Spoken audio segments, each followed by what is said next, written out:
So again, we can start by visualizing the Guru Buddha atop our head. Think, please, help me to meditate on karma, purifying karma.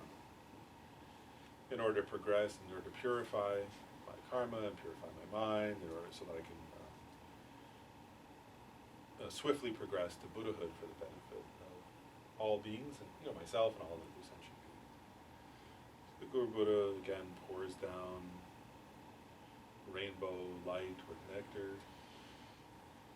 First, it purifies all the obstacles to our practice, and then it fills our body from the bottom to the top with the kind of five-colored rainbow, translucent, with the kind of luminous nectar.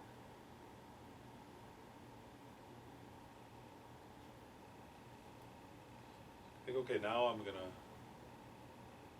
meditate on purifying my karma. And so the first, there are four powers, four things one has to rely on, four practices, to successfully purify karma. And so the first one, in some sense, for this practice is the most important one, to have a good practice of purification. And so this first one is, I call it the power of intelligent regret. And so to meditate, this one requires, if you do this one well, then all the other four powers will be fairly straightforward. And so this one, the intelligent regret, right? We'll go back to our example from earlier, from a few minutes ago, of the harsh speech.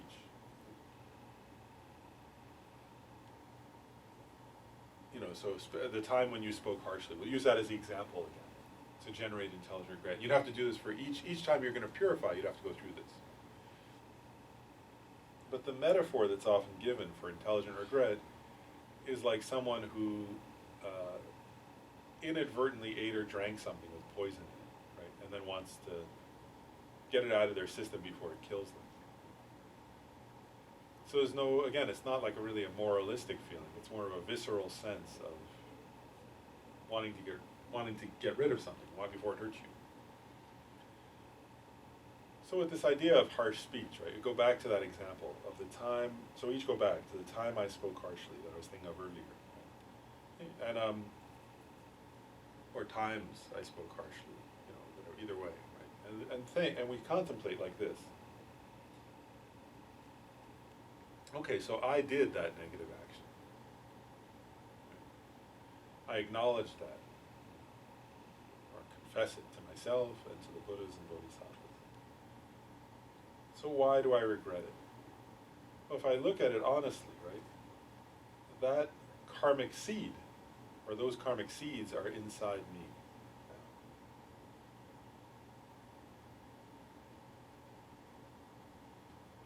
And like we said earlier, karma is definite, karma increases, karma doesn't go away just because of time.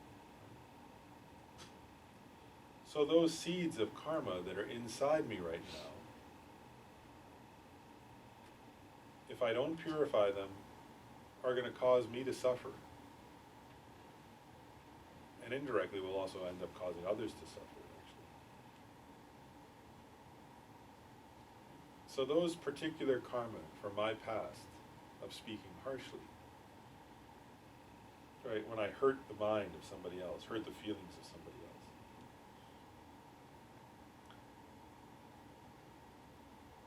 So first of all, we can, in generating intelligent regret, we can start with like a feeling, what's the word, sad, feeling bad, feeling regret, a reasonable regret in this case, not guilt, right, but a reasonable regret. Wow, I hurt somebody. I don't want to hurt people. Just based on that alone, I'd like to purify this, because I don't want to be somebody who hurts people. And people suffer enough, I don't need to be the cause of others suffering.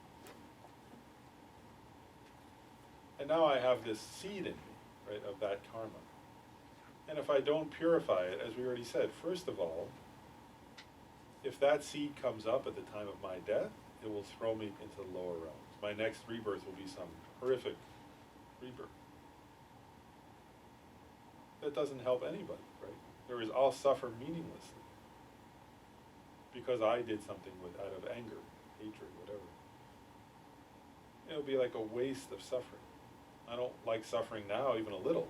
Much less do I want to suffer for a whole lifetime in some miserable state. And especially I don't want to suffer meaninglessly.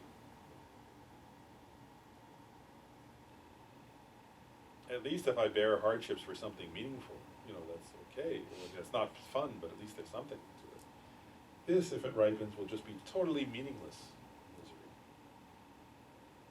So I'd like to purify that, like a rebirth in the lower realms.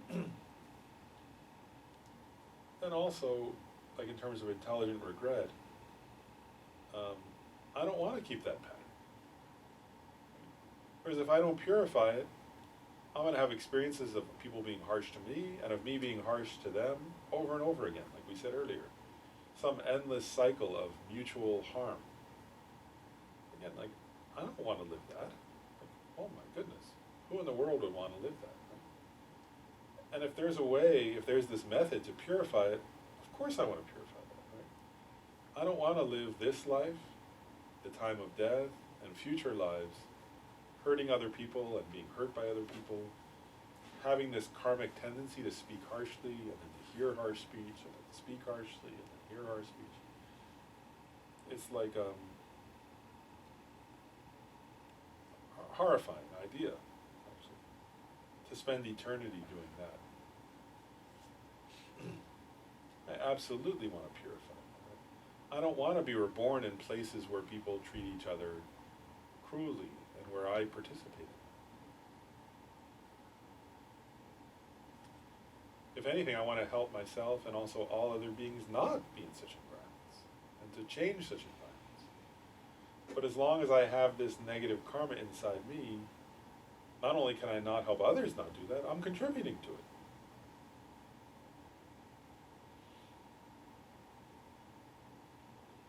And then if I want to practice, like if I want to be a compassionate person, or a bodhisattva, or eventually a Buddha, this karma is a huge obstacle to that, right? Any karma associated with hurting other people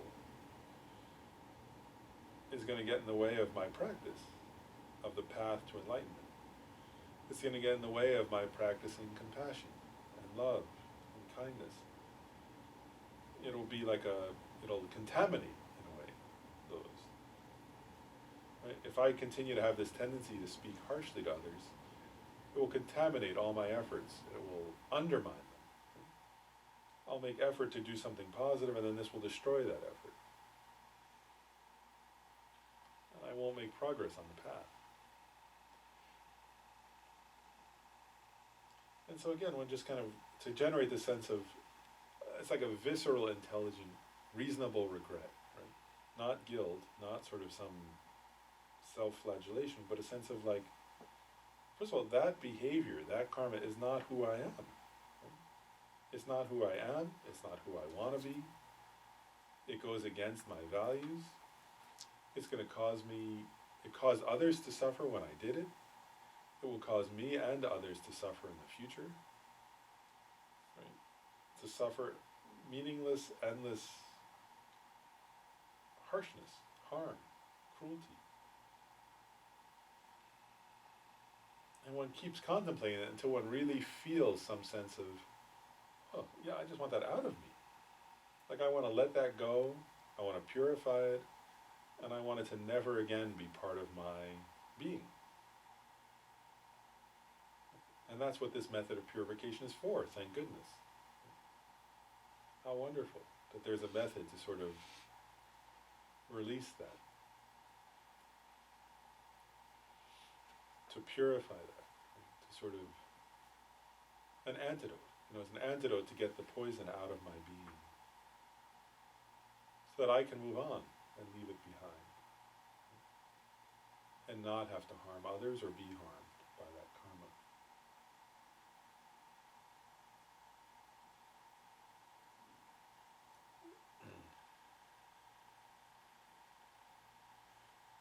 And so as we contemplate, so we would get this feeling like, yeah, I so want to purify that. I so want to sort of have that out of me, purified, finished.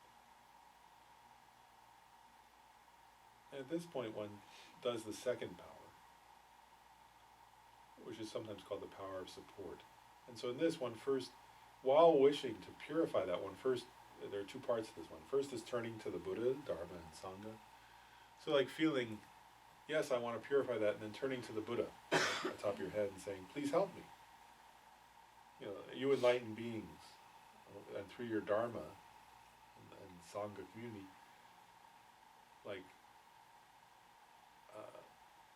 there's a feeling there here actually, like a, you know, if I stay stuck in that, I'm helpless, but to suffer. So please, Buddha and Bodhisattvas, the Buddhas and Bodhisattvas, please help me to purify that, to transform myself, to become more like you, right? More pure, more compassionate, more wise. Not, you know, I don't want to go on. Please help me, because I don't want to go on like that. I want to go on as a more pure being who won't suffer the results of that.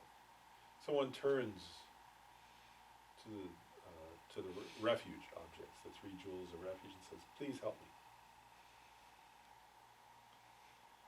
So that's the first part of sport. And the second part of sport is bodhicitta.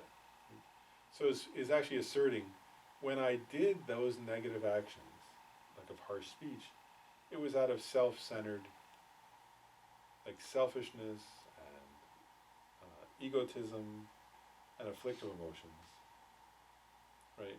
I thought I was making myself happy by putting myself above others, putting my own wish above the needs of others. In that way, I only made misery for myself. So feeling, now to purify that, I assert compassion for others. And in particular, I'm going to start by thinking of the person or people who I spoke harshly to, and generate compassion for them. Right? I don't want to cause them suffering. I wish them to be free from suffering and the causes of suffering. Actually, may I become a Buddha, may I become enlightened in order to benefit them. And then all beings, you know, there are so many beings who are suffering, so many beings who use harsh speech, right, who hurt each other. Right? May I purify this in order to then be able to be a Buddha for all of them, and teach them how to become free from all that misery. May I become perfectly skillful at that through my practice of the Dharma. And so you generate a sense of compassion. So this compassion, by the way, includes yourself, right? I want to free myself from the karma of that. Right? And then out of compassion, I want to help those who I hurt before. I want to be loving and kind to them. I want to become a Buddha and lead them to enlightenment. And I want to lead all beings to enlightenment. And so one is feeling, Buddha, please help me purify. And in my heart, my motive is love and compassion and bodhicitta, wishing to progress towards enlightenment in order to be of benefit to all sentient beings.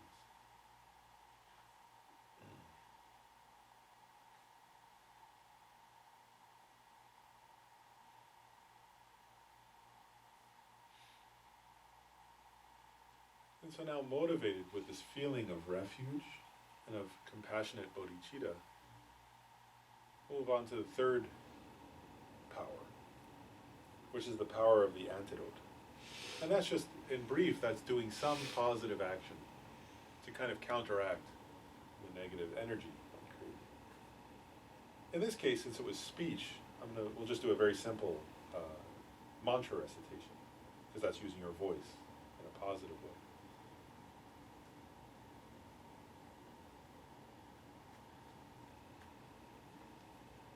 And so let's do this. Let's imagine that the Buddha atop your head transforms into Vajrasattva, who's a Buddha made of white light. And he symbolizes purity and purification. So there's kind of a Buddha atop your head. For those who know his image, he's holding a Vajra and bell. But you just imagine above your head, you can even just imagine white light there if you don't know. But